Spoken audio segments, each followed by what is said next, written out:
Hey everybody, I'm here in Rugby, Tennessee, which is really in the middle of absolutely nowhere.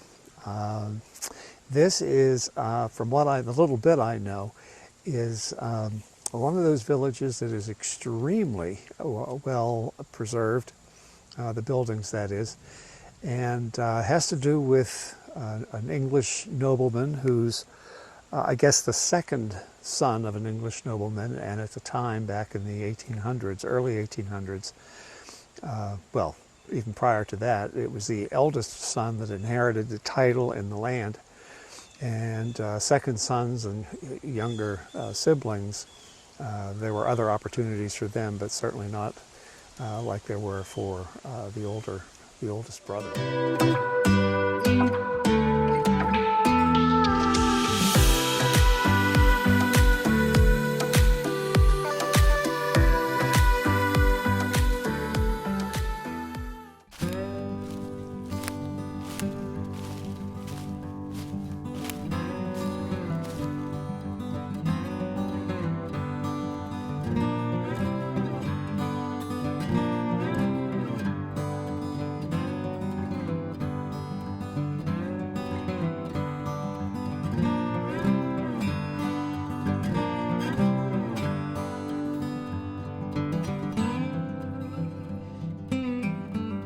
Well, I found out that he's out with a tour, the person that operates the visitor center. He's out with a tour and will be back in about a half hour.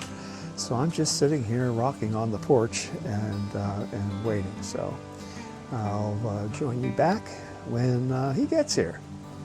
Otherwise, a beautiful, cool day today. It's wonderful.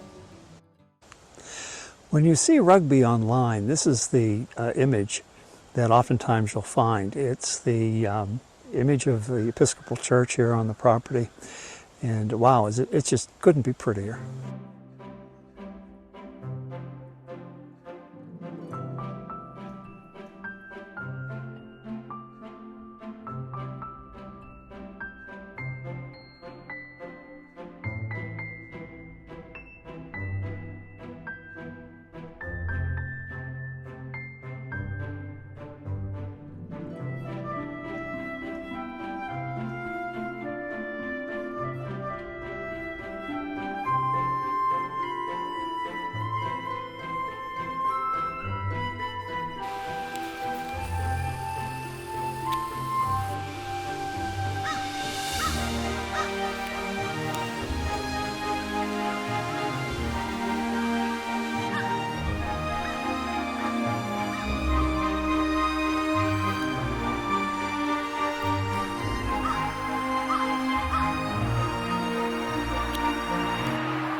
Here in Rugby, but I mentioned that there's 18 original houses in the village today. There were 70 here in the 1880s.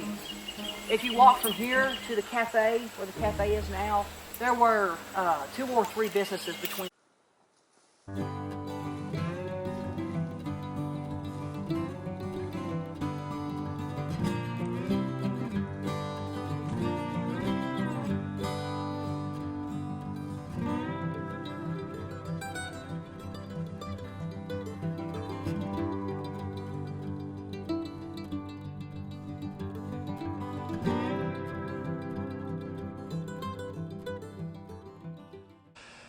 Well, I just got finished with a tour of the village with a very knowledgeable young man, tour guide leader. There were only 3 of us, so it was an opportunity for us to ask a lot of questions and get a lot of information about this place.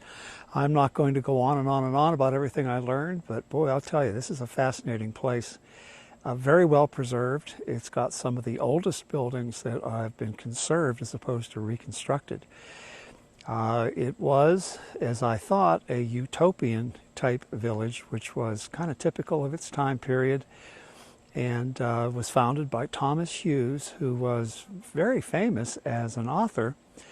And one thing that really surprised me was he is the originator of the genre of children's story, with his story, Tom Brown Goes to School, a story about a young son who sent off to boarding school in England. And it's a fascinating story, and was one of the first properties that Macmillan, the publishing house, purchased way back in the 1800s, and really established them as a printing house. So there's a lot of good tie in there, and it's a fascinating story. So if you're in this area, boy, I highly recommend you stopping by and visiting this area. It is just a real nice opportunity. No visit to any kind of spot would be complete without a visit to the gift shop, which is across the street, and that's where I'm headed next.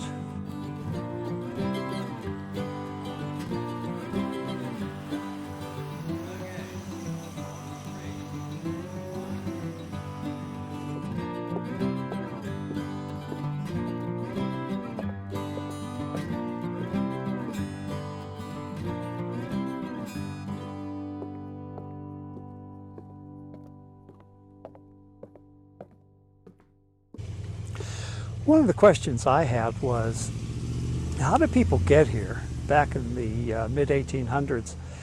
You couldn't just exactly jump on the interstate and get over here. And one of the questions that the tour guide answered was that there was a railroad. I guess it's still owned today. The company's obviously changed, but it was from Cincinnati, Ohio, down to New Orleans, which is about 7 miles, I think, west of here, excuse me.